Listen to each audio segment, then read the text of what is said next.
घुंघराले बाल। राइना बचपन से ही खूब सुंदर थी।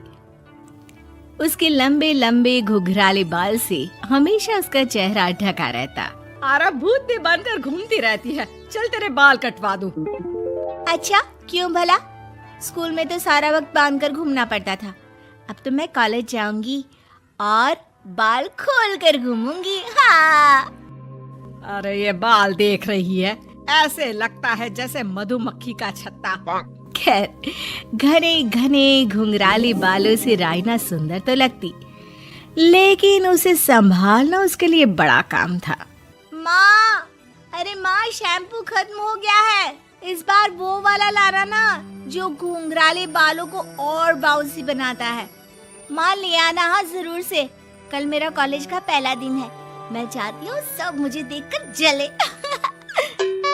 अगले दिन राइना कॉलेज पहुँचती है, जहाँ एक लड़का उसे छेड़ते हुए कहता है, अरे लगता है चाउमीन में सोया सॉस कुछ ज्यादा ही गिर गया। अरे मुझे तो चेहरा दिख ही नहीं रहा।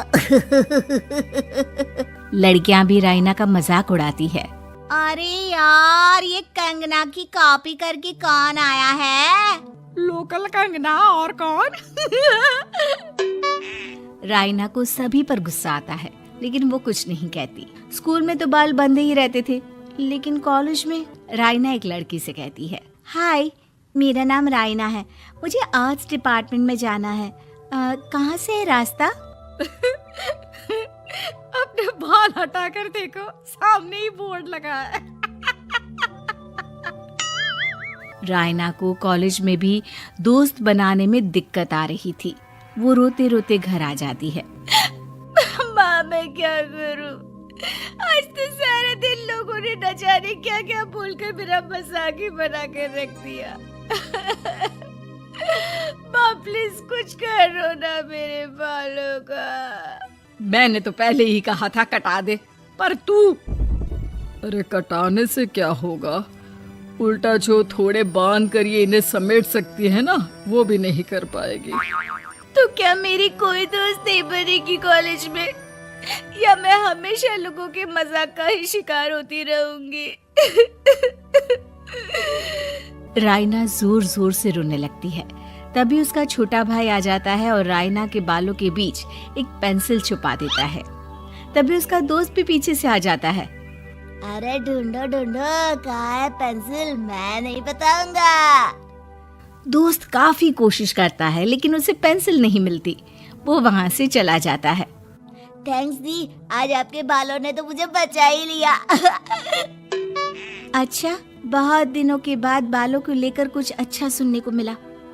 मुझे भी पहले लगता था कि मेरे बाल सबसे सुंदर है, लेकिन अब पता चला। अरे क्या पता चला, क्या हो गया? देख, किसी भी चीज के ना दो पहलू होते हैं। या तो तुम बालों से ही लोगों का मन जीतो, या फिर रोती रहो। अब ऐसे घने बाल तो तुम्हें भगवान ने दिए हैं। राइना को पिता की बात समझ में आ जाती है। वो सोच लेती है कि जिन बालों के कारण वो कॉलेज में एक भी दोस्त नहीं बना पा रही है, उन्हीं बालों से वो दोस्तों की लाइन लगवा देगी। अगले दिन कॉलेज में डेस्क में राइना बालों को आगे कर लेती है और लोगों को लगता है कि राइना का चेहरा पीछे है, लेकिन राइना घने घुंघराले बालों को हटाकर हंसने लगती है। देखा मेरे बालों का कमाल, इससे मेरा चेहरा भी नहीं दिखता और मैं चलती क्लास में सो भी सकती हूँ। सभी राइना को देखकर हंसने लगते हैं। क्लास में परीक्षा चल रही होती है, तो राइना अपने बालों में चीटिंग के पेपर छुपा छुपा कर आसपास के बच्चों की मदद भी कर देती है, जिसके बाद से तो राइना क्लास की हीरोइन बन जाती है। वाह राइना, तेरे बाल तो बहुत कमाल के हैं। मैं तो इन्हीं के कारण पास हो गई। और पता है, मैं तो अपने काम का सामान राइना के बालों के बीच में ही फंसा देती हूँ। जैसे जैसे काम होता है वैसे वैसे इस्तेमाल करती हूँ। अब तो क्लास में हर कोई राइना के साथ बैठने की जिद करता। राइना में इसे लेकर घमंड आ जाता है। उसे लगता है कि वही क्लास की सबसे डिमांडिंग लड़की है। फिर एक दिन, मैं इस कॉलेज में नई नई आई हूँ, क्या आप मेरी दोस्त बनेंगी? मैं? ओह सॉरी, मैं इस क्लास की सबसे डिमांडिंग लड़की हूँ। हर कोई मेरे साथ ही रहना चाहता है।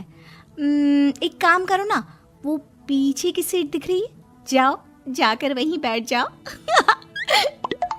लड़की को रायना की बात बहुत बुरी लगती है, लेकिन वो करती भी तो क्या, जाकर चुपचाप पीछे की सीट पर बैठ जाती है।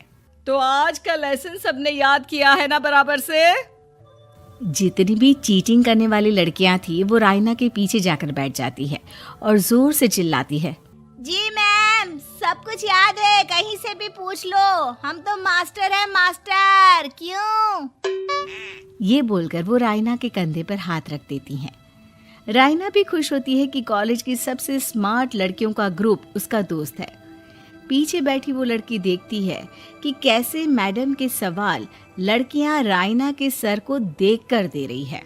शाबाश, मुझे खुशी है कि तुम लोग इतनी अच्छी पढ़ाई करने लगी हो। मैं प्रिंसिपल से कहकर तुम लोगों की स्कॉलरशिप की बात करूंगी, जिससे तुम लोगों के माता पिता का पैसा जो फीस में लग रहा है वो बच जाए। सभी लड़कियां खुश हो जाती हैं। टीचर के जाने के बाद एक लड़की कहती है, गर्ल्स, अब हम लोग ना सिर्फ सबसे स्मार्ट बल्कि सबसे इंटेलिजेंट भी हो गए हैं। इसी बात पर आने वाले संडे को मेरे घर पर पार्टी, सबको आना है, ओके? सभी लड़कियां पार्टी के लिए एक्साइटेड हो जाती हैं। रायना भी।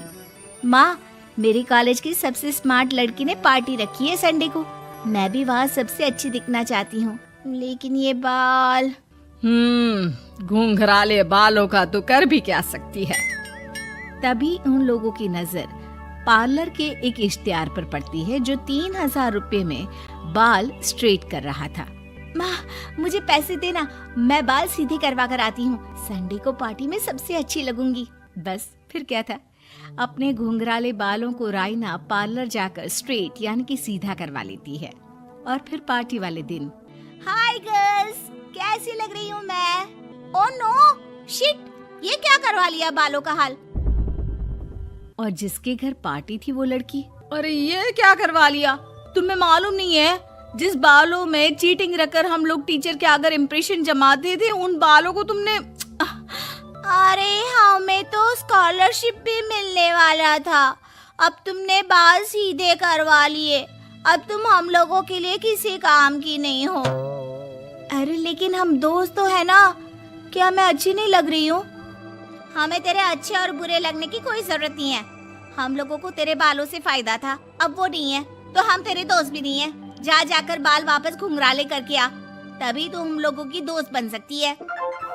रायना रोते रोते घर आती है और माँ को सारी बात बता देती है। माँ, ला पैसे दे, मैं बाजार जाकर बाल ठीक करा के आती हूँ। लेकिन माँ, मुझे ये बाल बहुत अच्छे लग रहे हैं, काश ये बाल मैं पहले ही सीधे करवा लेती। देख बेटा, पैसे तो मैं तुझे दे दूं, लेकिन वैसे बाल करके तू फिर ऐसे दोस्त बनाएगी जो तेरे साथ मतलब के लिए जुड़े हैं। लेकिन इन बालों में तू ऐसे दोस्त बनाएगी जो तेरे साथ जीवन भर का साथ निभाएंगे। रायना को माँ की बात समझ में आ जाती है।